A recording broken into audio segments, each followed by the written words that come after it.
Hey everybody, Michael here from Replica Airguns with another indoor field test video. This is kind of a comparison, revisit for my Sig Sauer ASP MPX, and these are .177 caliber pellet rifles.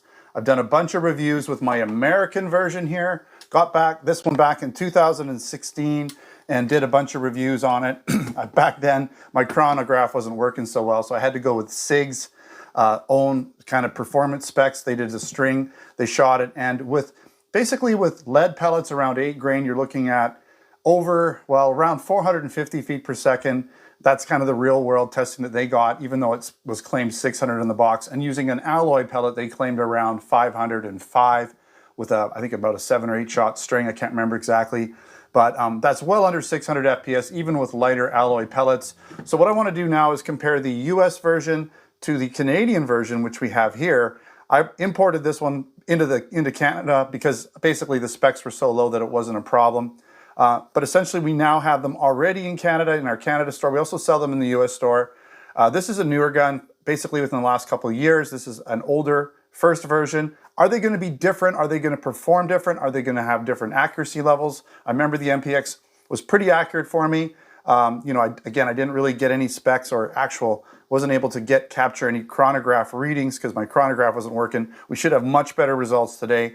First, we're going to compare the chronograph velocities of both of these. Then I'm going to do 10 rounds on the target and see if they shoot about the same. I don't expect them not to, but we're going to find out. If you haven't watched my tabletop version, I just kind of go over them to see if they look different, what the boxes look like now versus compared to the 2016 US versions. There's just a couple little changes. They're pretty much the same gun. Okay, so we're going to start here with the US version, and let's find out if we have roughly the same power and everything. Here we go. Should be all good. 359. Again, we're using lead pellets. Not sure if I mentioned that. 327. 401. We're moving up here. 374. 403. We're going to shoot a couple more. We seem to be getting some higher averages here. 399. 407. 399. I'm going to do a couple more. Okay, 420. One more. 410. So definitely up and over. We'll leave it at that. One more. Let's do one more. Just real quick here. I got lots of rounds, so 425. I'm going to average the last 5 that I get here. 400. Okay, so we're dropping back down. So I'm going to average the last 5. It seems that it got a little snap here. This is a brand new cartridge. What are these? These are Sig cartridges. They're basically 88 gram or 90 gram cartridge. They're brand new. It's just over 20 degrees Celsius here in the C can. So about 70 degrees Fahrenheit roughly. So not crazy warm, not cold at all. But that's decent, you know, average temperature for testing these guns out. Okay, so let's see if we get any different results. I'm just going to reset this. Now this is the Canadian version. Is it going to be the same? So I'm going to say around 400 FPS is probably what the other one, the US version, averaged out at. We'll find out here if it's anywhere close. 330, 404, 405, 411, 378, 403, 382, 413. We'll do one more. And 374. So let's do one more, see if we can get a higher one just to end it with. Yeah, okay, that's good. I wanted to end with a little bit higher one. I'm going to average out, you know what I might do? I think I'm going to average out the top highest ones, just to give these guys a little bit of credit. So we're going to take the highest 5 shots for all of these ones and average them out that way.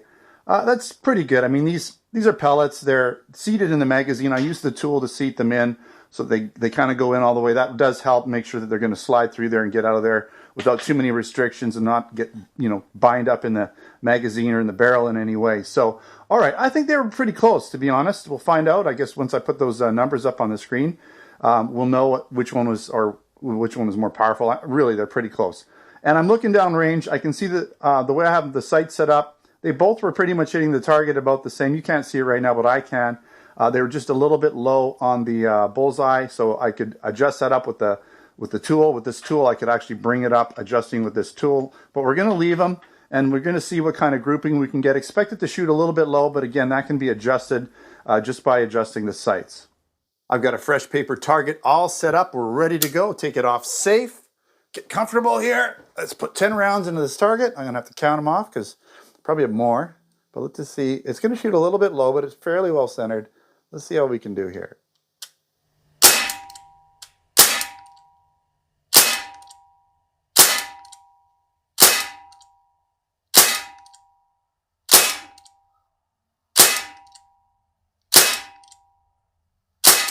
Okay, put on safe. Let's take a quick look. This was the US version again. Yeah, I mean, these guys are pretty accurate in general. We just like up and down, half an inch, left and right, inch and a half. This one came out a bit, so maybe, you know, if you just take that one out, we're looking at about an inch for sure all day long. So we're gonna pop that down. We're gonna put a fresh target. It should shoot roughly the same area here. Wasn't too far off when I was doing the chronograph test. They seemed to land on the target about the same place. So let's see how the Canadian version performs. I don't expect it to be all that different, but we'll find out in a second here. Okay, let's get comfortable and let's go.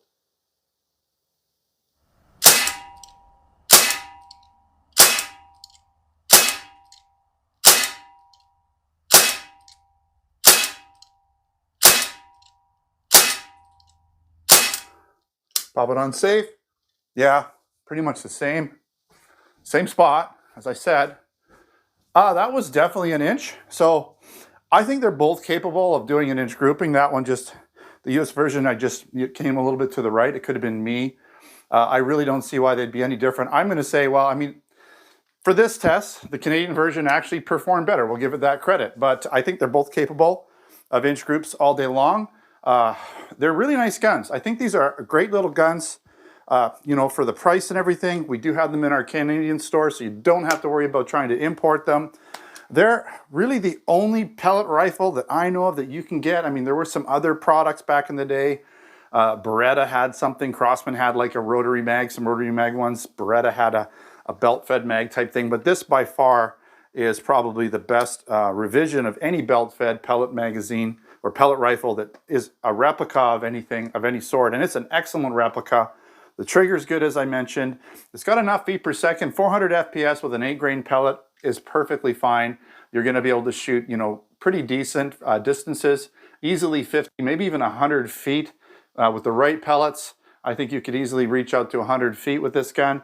I wouldn't call it a vermin gun by any means. Maybe really small pests, like really small mice or really small rats or something like that. If you've got a problem, put a little red dot on here or a scope or something, get it sighted in really nice, you might be okay with it.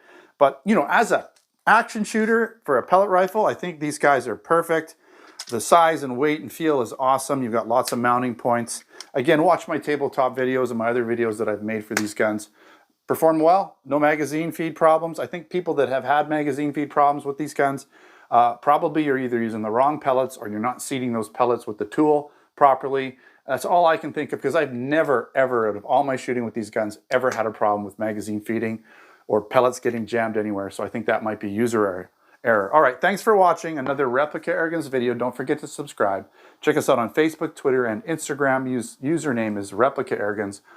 Also come on down to replicaAirguns.com where we have articles, post reviews, and of course, check out the Canada and US stores where we do sell these guns, a lot of SIG products, air guns, BB guns, pellet guns, airsoft guns, blank guns, and other accessories. All right, thanks for watching. Until next time, take care.